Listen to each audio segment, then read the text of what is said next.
Hey everyone, welcome back to Body Bags. We're on year week. The year this week we're going for is 2011, so I use this as an excuse to go back and watch a movie that I really didn't like. So, going back and seeing what I think of it now, some years later. Do I still think it's bad? Let's see. The movie is Hellraiser Revelations. This is the first Hellraiser movie that came out without Doug Bradley as Pinhead. So I wonder how much of my feelings towards this in the past have been purely based on that. I don't know. The basic plot of this is it's an interesting thing. It's a mixture of found footage and real like like subjective camera type thing. Apparently, basically these two teenagers they've left America. They've gone down to the Mexico and they're gonna do some crazy shit, and they disappeared. Cut forward a few years or whatever, and their parents are getting back. They get together and they have dinners and everything. They've disappeared. They assume they're dead and everything. They've been given. They sent a private investigator. He found some of their belongings, including a video camera, which I just gotta say this particular part's a little bit cheesy, but it shows the Cenobites on video, which is a little weird, but at the same time is what it is, right? So they've gone down there, they've done some shit. People have ended up dead. All in all, it's not worked out quite well for them. In the meantime, like I said, they opened the box, stuff went down. So the parents of these two guys and the sister of one of them, which was also dating the other guy. That makes sense. Okay, they'll get back together, and basically the sister walks in on the mother, and she's watching this videotape. She won't let the sister watch it or whatever. So they get into a bit of an argument. Stuff happens. She ends up watching some of the videotape and finding the box, which was also in their effects. She ends up partially opening it. And what ends up happening is her brother reappears. And, he's covered in blood. He's all sort of deranged. He's God, don't let them take me back. I don't want to go back. And then passes out. While this is going on, we're intercut back with what they did in Mexico. So this is where we find out, more about how they got the box, and everything, and how the, how essentially everything went downhill for them when they got there. I'll leave it at that for plot description. But I will say this. This, like I said, this is the first one without Doug Bradley as Pinhead. And this guy they got to play Pinhead. I don't know. He is not good. Now, I'm not saying he's a bad actor. I'm just saying he does not fit this role at all. Way too talky. Way too... just not the right build. Just, it's Wish.com Pinhead. Literally. And also, he's got, his Cenobites. So, he's got a Chatterer type one, a female Chatterer type thing. And he's got basically Pinhead Jr. He's sticking pieces of skin on him and putting nails in them to hold it on. It's not a spoiler to say that it turns out this is one of the guys, who's been made into a Cenobite. Yeah. Also, I'll just say it. Is this a good movie? No. Is this a good Hellraiser movie? No. Do I still think this is the weakest in the Hellraiser series? Yes. Is it as bad as I thought? No. No, it's not. This does some stuff right. For one, it takes the Cenobites back. No, stupid. Sorry, I get like a cut on my cheek. It's annoying the hell out of me. It takes the Cenobites back to being like instruments of pain.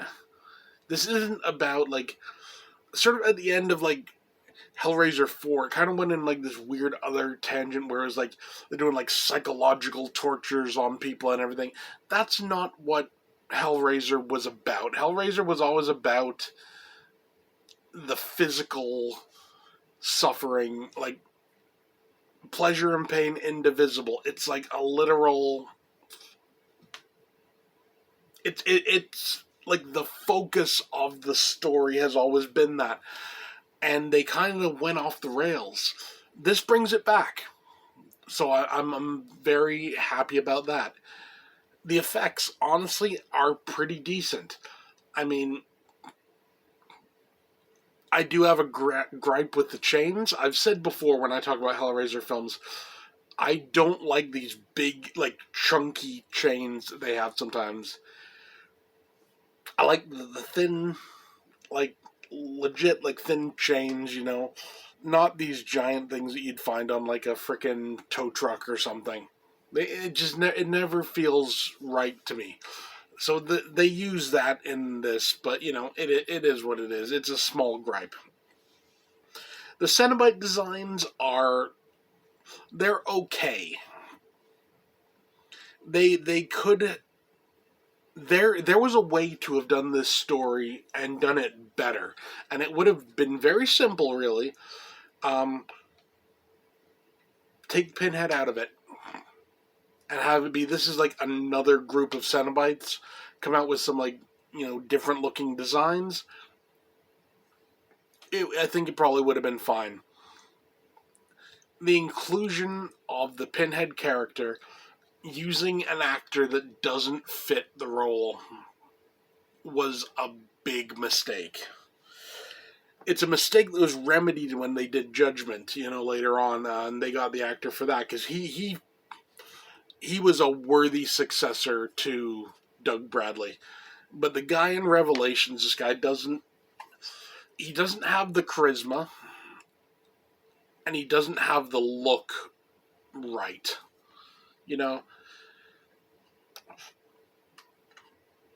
It doesn't feel like Doug Bradley's Pinhead. And the problem is, if you're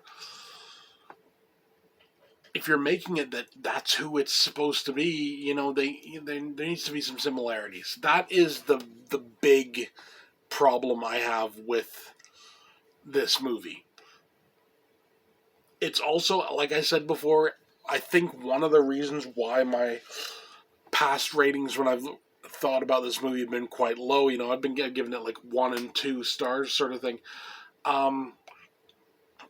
Is that fair? Not really. Now, as I said, it's not a great movie. The acting it's hit or miss. Some stuff seems perfectly believable and everything. Others not so much. But all in all, the acting is passable for what it is. All in all, my rating has gone up. This is like a 5 out of 10. It's middle of the road. It could have been something special. There were the seeds of something special here. The found footage aspect works quite well. except for the fact that they literally show the Cenobites. I would have done something a bit more. How can I put it? A bit more subtle. Like, have them filming the guys, like, have, like, the light start coming in from, like, the Cenobites, whatever. Maybe just start to see someone just sort of coming into frame and then it cuts. That's what I would do. This literally shows like Pinhead there, and he's like talking like, "Oh, you summoned us, we came," essentially rehashing all of Doug Bradley's lines, but very, very much like worse. Just saying. Who wrote this? Let me take a look here. Edited music, produced by, story and screenplay by Gary J. Tunnicliffe. I don't know. It doesn't feel right. It's not written right. The Cenobites are on screen way too long, and when they are on screen, it's like brightly shot, and it doesn't look right. But then again, they're trying to show off the gore and everything, aren't they? So it's a bit of a mixed bag. Like, do you go with the the overly lit shots but really show off the makeup, or do you hide them in shadow and I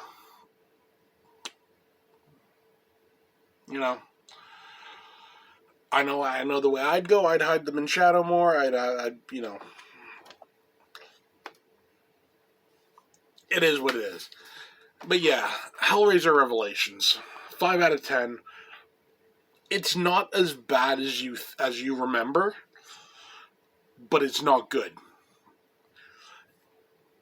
It's still the weakest of the Hellraiser sequels, no doubt in my mind.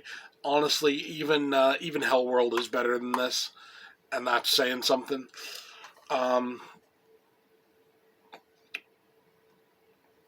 But if you can get past not having Doug Bradley as Pinhead, you'll find a decent enough time for it's a 75-minute movie. It's not wasted. It's all right for what it is. Like I said, it's nothing special. It's nothing groundbreaking. What else to say? I don't know. Let's say this. This definitely feels like a release that was made in order for them to keep the rights. And I know there were Hellraiser sequels that were made with that exact purpose, to maintain the rights so that they can make, others later. This definitely feels like one of those situations. But yeah. So, again, Revelations, 5 out of 10. It's alright. That's it for me. See you next time.